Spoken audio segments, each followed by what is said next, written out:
네. 여러분 안녕하세요. 10시에 저희가 시작했는데요. 지금 아까 10시부터 계속 앉아 계신 분들도 계신 것 같아요. 저희 1부 세션에 오늘 찐막입니다. 정말 마지막이니까 이것까지만 끝나면은 저희 한 30분 정도 브레이크 타임 가실 예정이에요. 그리고 앞에 케이터링도 준비되어 있으니까 잠깐 이제 요기도 하실 수 있을 것 같습니다. 네, 저희 지금 전에 세션들 메인의 파트너사 분들께서 되게 기술적으로 또 의미 있는 말씀을 많이 나눠주셨는데 또 그만큼 또 머리도 많이 과부하가 걸리셨을 것 같아요. 그래서 저희가 1부 세션은 사실 뉴비를 위한 세션이라고 했던 것만큼 조금 문화라는 주제를 가지고 조금은 더 심오하지만 그래도 기술보다는 조금 더 소프트하게 마무리를 지어보고자 마지막 세션을 문화로 주제를 잡아보았고요. 그리고 저 또한 여기 이 웹3 씬에서 금융인도 아니고 심지어 기술인도 아닙니다. 하지만 여기서 어떻게든 좀 먹고 살아가고 있는데요. 우리가 웹3 문화에서는 또 어떤 기회들을 찾아볼 수 있고 세상이 어떻게 변해갈지를 이 세 분의 연사분들과 함께 나눠볼 예정입니다. 한번 박수로 맞이해 주세요. 우선 저희 이제 관중분들 시선으로 왼쪽에 계신 영훈님부터 간단하게 자기소개랑 그리고 저희 제목이 문화뿐만 아니고 또 어마어마무시하게 문화 권력인데요. 이 문화를 가지고 어떻게 또 어떤 방향으로 권력을 잡아가실 것인지 그런 부분도 설명해 주시면 좋을 것 같습니다. 네, 안녕하세요. 저는 문영훈이라고 하고요. 그 논스라고 불리는 이제 블록체인 사람들이 같이 모여 사는 이 이상한 마을이 있는데 그거를 지금 공동 설립을 하고 지금 이제 이소스피어라 그래가지고 다오라는 개념을 다오 인큐베이터를 지금 준비하고 있습니다. 그래서 저희가 좀 관심을 갖고 있는 분야는 이제는 주식회사의 미래인데요. 더 이상 이제 사람들이 주식회사에서 일하는 시대가 아닌 것 같아요. 그래서 주식회사를 대체할 수 있는 어떤 이제 새로운 사회 경제 체제, 그는 훨씬 더 인디비주얼 임파워먼트를 제일 중요하게 생각하거든요. 크립토의 핵심은 엄청나게 개인에게 더 힘을 실어주는 구조다. 그것이 이제는 어떤 새로운 사회 경제의 기본 단위, 주식회사를 대체할 그게 이제는 어떻게 될지 이런 것들을 함께 좀 연구하고 이러한 생태계를 좀 그려 나가는 역할을 생각을 하고 있고요. 두 번째로는 이제 그 블록체인 기술을 바탕으로 해서 이제 대한민국의 세대 교체가 어떻게 일어날 것인가에 대해서 관심이 많이 갖고 있어요. 그래서 특히 이제 네트워크 스테이트라는 이제 크립토에서 좀 재미있는 아이디어가 있는데 디지털 레이션이거든요. 약간 대한민국을 약간 영토 개념이 아니라 문화나 언어, 화폐의 개념으로 좀 디지털 레이션으로 확장시킬 수 있지 않을까? 좀 이러한 생각을 가지고 좀 블록체인 기술을 그러한 좀 정치적인 어떤 앵글에서 접근하고 있다고 봐주시면 좋을 것 같습니다. 네, 감사합니다, 영훈님 소개. 네, 다음으로 저희 태훈님 소개 부탁드리겠습니다. 네, 안녕하세요. 비스타랩스의 박태우 이사입니다. 저희 비스타랩스는 웹3 미래에 투자하는 암호화폐 전문 벤처 캐피탈이고요. 네, 보통 이렇게 말씀드리면 바로 이해를 못하시는 분들이 많은데 쉽게 표현하자면 저희가 개발도상국에 투자를 할 때 그 나라의 인프라에 투자를 많이 하잖아요. 그게 도로가 될 수도 있고 항만이 될 수도 있고 웹3라는 세계도 이런 도로와 항만 이런 서비스들이 필요합니다.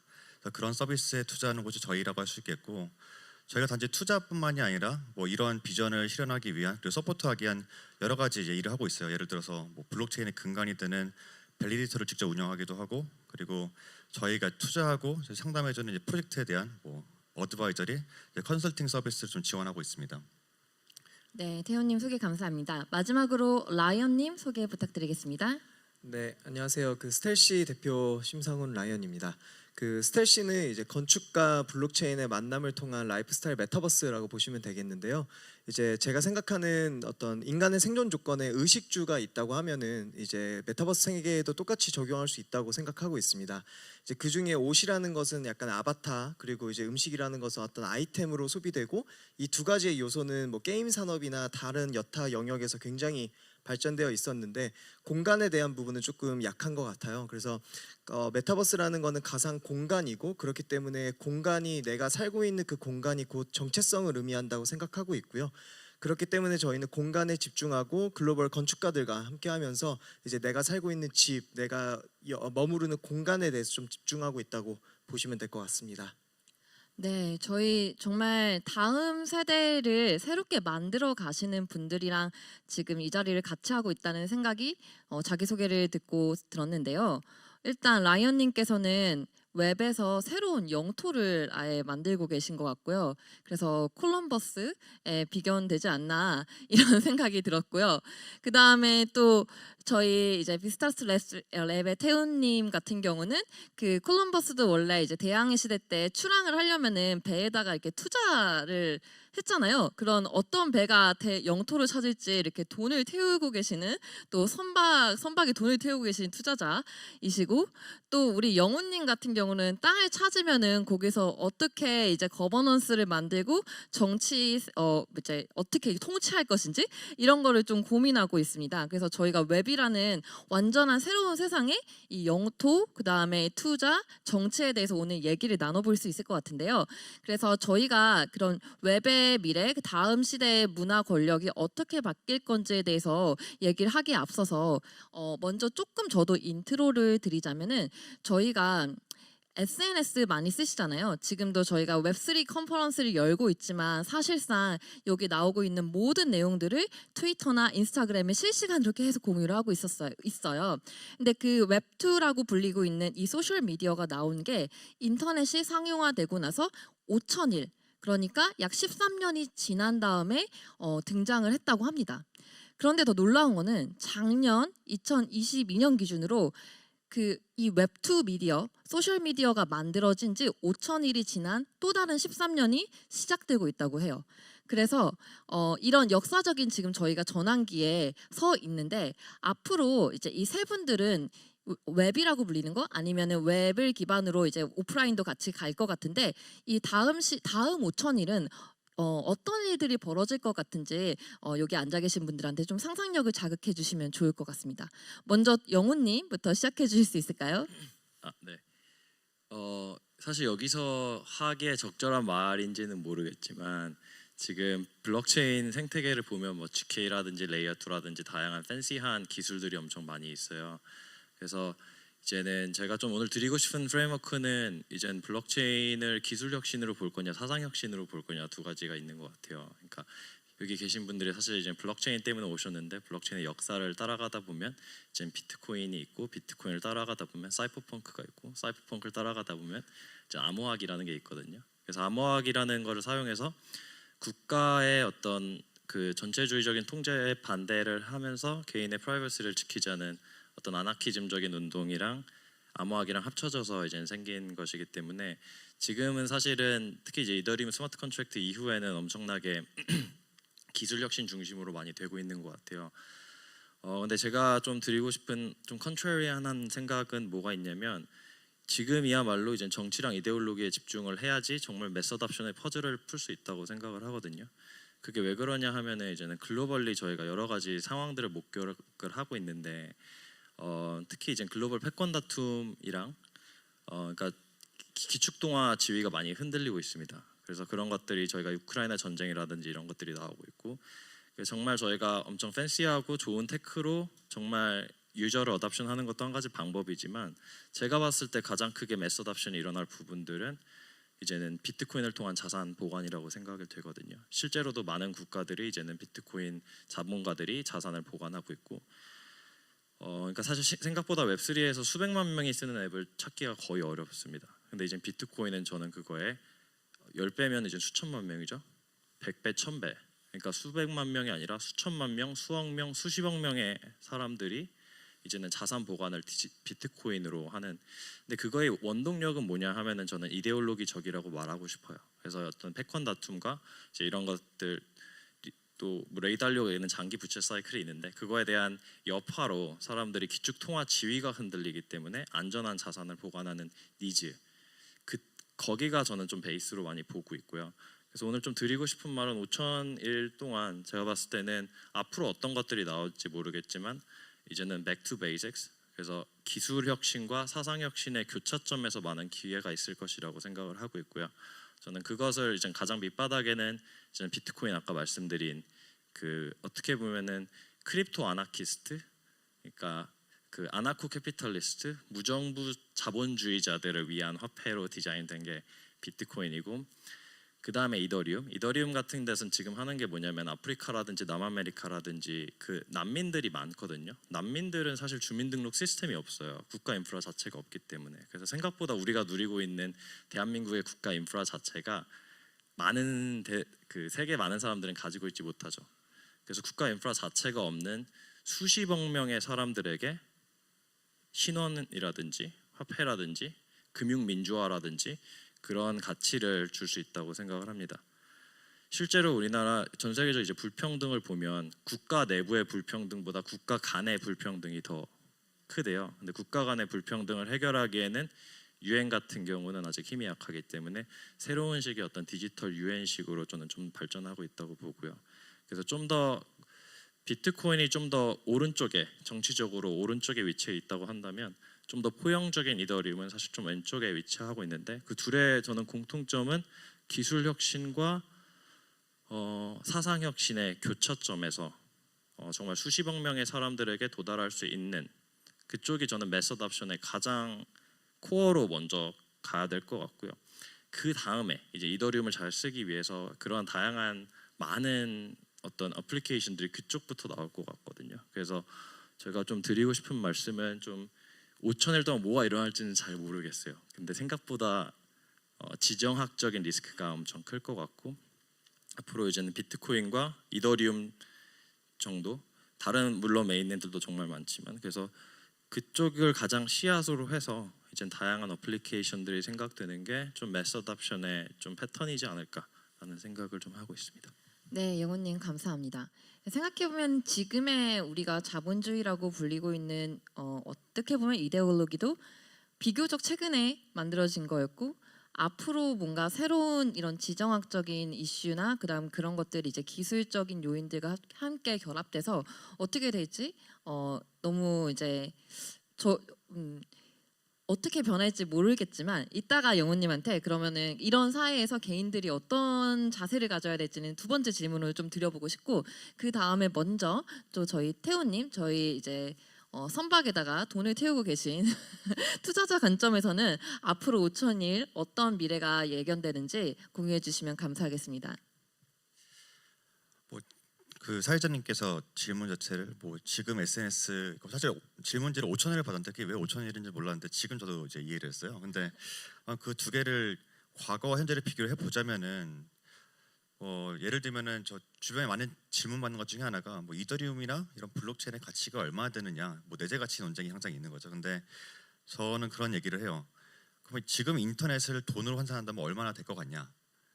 저는 인터넷 돈으로 환산한다면 그게 이더리움과 블록체인의 가치가 될 거라 생각한다. 사실 그게 굉장히 천문학적인 가치고, 그렇기 때문에 저희가 블록체인에 투자를 하고 있는 거죠.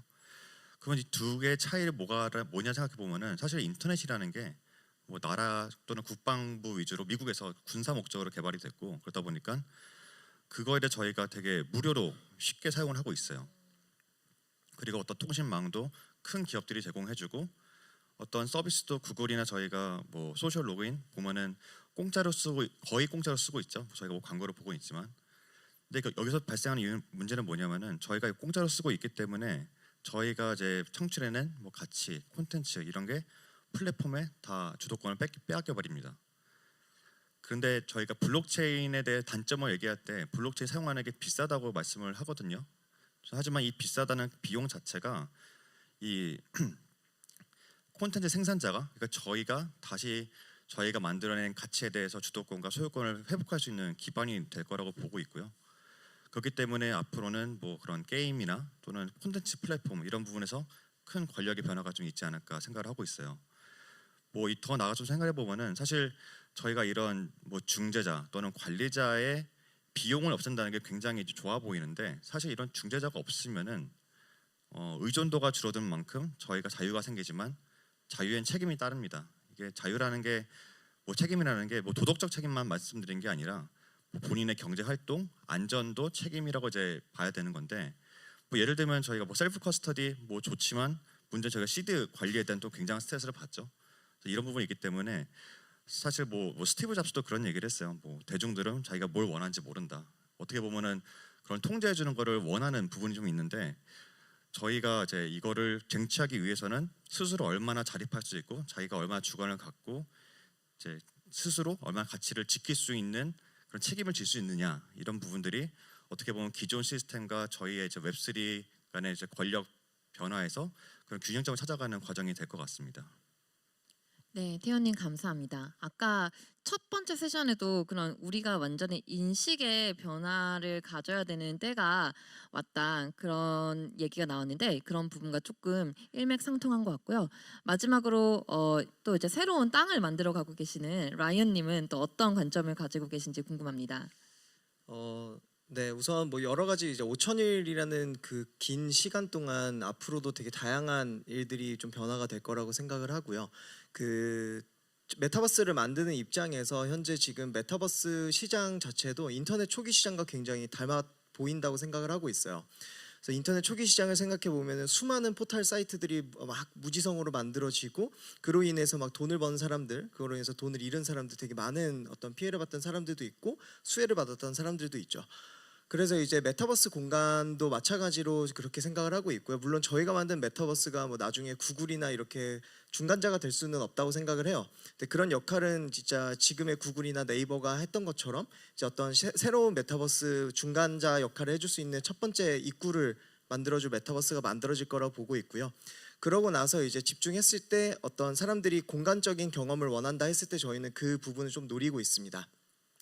그래서 결과적으로는 이제 물리적인 환경은 제약이 있고 그리고 지금도 이제 땅이라는 것은 어쨌든 한정되어 있잖아요. 근데 그랬을 때 우리가 화성을 가겠다고 얘기를 하는 것처럼 실질적으로 이제 지금 인터넷을 사용하는 웹2를 쓰면서 소비되는 시간이 굉장히 많은 것처럼 나중에는 점점 웹3를 사용하는 시간들이 더 많아질 것이고 그게 공간적 경험으로 다가올 거라고 좀 보고 있습니다. 근데 그랬을 때에도 실질적으로 그런 공간을 만드는 사람들 그리고 그런 새로운 시장이 또 열릴 거라고 좀 보고 있고요. 그렇기 때문에 나중에는 내 현실이 되게 척박하더라도 이제 가상 공간 속에서 내 또 다른 어떤 자아를 찾고 또 다른 어떤 경험을 좀 받지 않을까라는 좀 기대를 하고 있고요. 그렇기 때문에 그러한 그 공간을 가지고 있는 사람들 그리고 가상 공간을 잘 운영할 수 있는 사람들 이런 사람들이 좀 더 권력을 갖지 않을까라고 생각하고 있습니다. 아, 네, 감사합니다, 라이언님. 미래에도 결국엔 부동산, 네, 온라인, 온라인, 오프라인 부동산은 아니지만 결국 부동산 불패인가 이런 생각도 드는데요. 저희 벌써 얘기를 하다 보니까 저희에게 5분 정도밖에 시간이 남지가 않았어요. 뭔가 되게 시간을 뛰어넘어가지고 얘기를 해서 그런지 굉장히 좀 시간이 빠르게 흘렀는데 지금 미래가 이렇게 변할 거다 듣는 것도 좋지만 사실 여기 앉아 계신 관중분들한테는 그럼 내가 이런 시기에 뭐에 조금 더 집중하면 좋지? 어떻게 하면 이 기회에 좀 더 다가설 수 있을지 이런 답변들이 조금 궁금할 것 같아요. 그래서 각자 이제 가지고 계신 전문 분야에서 여기 관중분들에게 이 변화하는 시기에 문화와 권력이 어떻게 다가갈 수 있는지 한 분씩 설명해 주시면 너무 좋을 것 같습니다. 이번에는 저희 좀 순서를 거꾸로 가볼까요? 마지막에 답변하는 게 항상 더 어렵다고 해가지고 네, 라이언님 먼저 시작해 보시죠. 사실 뭐 여기서 이제 저희 땅을 사세요 뭐 이런 얘기를 드릴 수는 없다 보니까 이제 아무래도 이제 그런 이게 저희가 메타버스 공간이라고 했을 때 사실 정말 지금은 이게 다루기 되게 어렵고 접근하기 되게 어렵지만 나중에는 이런 진입장벽이 점점 낮아질 거라고 좀 보고 있어요. 근데 그랬을 때 이제 그 뭐 많은 이제 방법이 있죠. 뭐 코인이라든가 아니면은 메타버스 공간 부동산이라든가 여러 가지 방법이 있을 수 있으나 이제 결과적으로는 계속 새로운 시도가 되었을 때 그거에 대한 어떤 저희는 공간이 주는 어떤 창조적인 가치와 그리고 경제적인 이익에 좀 집중을 하고 있습니다. 그래서 이제 사람들이 이제 그 지금 오프라인 공간도 뭐 팝업 스토어도 열리고 이제 전시도 이제 막 그 기업들이 하듯이 앞으로는 그런 가상 공간에서의 어떤 그 새로운 시도들이 계속 열릴 건데 이제 그런 것에 조금 더 집중을 뭔가 해주시고 좀 바라봐 주셨으면 좋겠다. 그래서 지금 많은 기업들이 그런 움직임을 하고 있다고 볼 때 이제 여러분들도 만약에 이제 그런 새로운 어떤 메타버스 공간에서 뭐 구찌와 제페토가 콜라보를 한다라고 했을 때 그게 그냥 단순한 어떤 마케팅 요소가 아니라 이 공간에서 도대체 어떤 경험을 주려고 하는 건지 이제 그런 부분에 조금 더 집중을 해주셨으면 좋겠다라는 말씀을 드리고 싶습니다. 네, 과연 그 메타버스가 강남의 땅이 될지 너무 기대가 되고요. 네, 다음 태훈님. 예, 저는 뭐 아무래도 투자자 관점에서 좀 말씀을 드려야 될 것 같은데 사실 투자할 때는 제일 중요한 거는 이 균형인 것 같아요. 저희가 갖고 있는 비전과 이상 그리고 이게 실현 가능한지 현실성 또는 어떻게 보면은 기존 사회와의 그런 조화 이런 게 중요하거든요. 뭐 기존 사회라면 규제 같은 거죠. 뭐 예를 들면은 이런 게 될 수 있을 것 같아요. 뭐 저희가 만약에 어떤 사실을 증명하거나 확인하려고 할 때 뭐 동사무소나 뭐 금융기관에 가서 확인을 하잖아요. 근데 이런 부분들 큰 비용을 많이 수반을 합니다. 이제 저는 웹3의 가장 큰 핵심 중에 하나가 이 공증이라고 보는데 이런 거를 그런 큰 기관의 비용 없이도 싸고 빠르게 해결할 수가 있는 거죠. 이런 관점에서 사실 블록체인 또는 웹3를 아나키즘이다 또는 부정부지적이다라는 거를 이제 많이 말씀하시는데 저는 좀 현실적으로는 좀 균형을 찾아서 이렇게 보고 있어요. 뭐 정부가 필요 없다가 아니라 정부의 도움 없이도 할 수 있다라는 개념으로 보고 있습니다. 뭐 정부 또는 비용, 큰 기관이라는 도움 없이도 사실 블록체인이라는 거는 큰 인원이나 그런 리소스 없이도 할 수 있는 일이 굉장히 많거든요. 그래서 그런 관점에서 뭐 투자를 하실 때도 그런 중간을 균형을 잘 잡는 포인트를 잡는 게 되게 중요할 것 같고 어떤 일을 하더라도 좀 어떻게 보면은 또 똑같이 뭐 서부 개척 시대랑 좀 비슷한 것 같아요. 깃발을 먼저 꼬는 사람이 거기에 권력자가 되는 거고 그걸 지키는 건데 블록체인의 시대에 서부 개척 시대에서 더 나은 거는 뭐 그거보다 훨씬 안전하고 빠르게 블록체인이라는 기반을 이용할 수 있고 더 좋은 거는 저희가 이제 뭐 예를 들면은 이제 공공적인 사업의 예를 들면은 뭐 사실 저희가 그 공공 사업 되게 중요한 게 되게 많잖아요. 근데 어떤 거는 하찮아 보일 수 있어요. 예를 들면 뭐 반려견 관리 사업이다 이러면 또는 유기견 관리 사업이다. 그러면 거기에 당연히 큰 예산이 편성이 안 되겠죠. 하지만 저희가 블록체인을 사용한다면은 인원이나 리소스, 뭐 그런 시스템 이런 거 굉장히 훨씬 낮은 비용을 할 수 있기 때문에 개인 누구도 어떠한 분야에 깃발을 꽂을 수 있는 기회가 될 수 있을 것 같습니다. 뭐 이런 관점에서 개인도 블록체인에 대한 기회를 누릴 수 있는 뭐 잠재력이 있지 않을까 생각하고 있습니다. 네, 다양한 아이디어를 저희 또 글리치 해커톤과 함께 빌딩을 해보시면 다양한 기회를 만들어 보실 수 있을 것 같고요. 네, 마지막으로 영훈님은 또 어떻게 보면은 정부를 좀 뒤엎으실 수도 있을 것 같기도 한데 어떻게 바라보고 계신가요? 네, 저는 좀 레디컬한 편이라서 그 자유화폐 시대를 준비해야 한다고 보고요. 그게 I think you can print money, you should print money. 지금은 화폐 발행 권한이 민간에게 왔기 때문에 그거를 너무 조심스럽게 접근하다기보다는 we can print money and we should print money. 라고 근데 아무렇게나 하자는 건 아니고요. 아까 말씀드린 것에 이즘과 코인이 있다고 생각해요. 이즘은 엄청 트랜스휴머니즘, 아나키즘, 캐피탈리즘, 이런 페미니즘 자기 안에 있는 이런 믿음이거든요. 그다음에 코인은 그게 저는 화폐는 믿음의 그 리얼라이제이션, 현실화된 구체화된 사물이라고 생각을 하고 있습니다. 그래서 화폐에는 믿음이 담겨 있기 때문에 자기가 어떤 믿음을 갖고 있는지 확고히 아는 게 저는 제일 중요하다고 생각이 돼요. 그래서 정보를 많이 아는 것보다 자기만의 퍼스펙티브를 세상을 보는 관점을 갖고 있느냐. 그리고 AI는 모든 세상의 관점들을 하나로 다 통합시켜서 다 맷돌로 갈아버리거든요. 그래서 피터 틸 같은 경우는 AI를 커뮤니스트라고 얘기했어요. 모든 정보를 다 갈아서 획일화시켜 버리기 때문에. 그래서 저는 이제 미래의 지도자나 아니면 미래의 리더는 누가 될 것이냐, 이제는 AI에 휩쓸리지 않는 인간이 될 거라고 생각을 하고요. 그 안에 있는 자기만의 퍼스펙티브가 있고 자기만의 퍼스펙티브를 바탕으로 단단한 퍼스펙티브를 바탕으로 I think you should print money라고 생각을 합니다. 네. 아, 너무 감사합니다. 아, 사실 오늘 진짜 이 시간이 너무 짧고 아까울 정도인 아깝다고 해서 죄송합니다. 짧아서 아쉬울 정도인데요. 아, 말이 헛나왔습니다.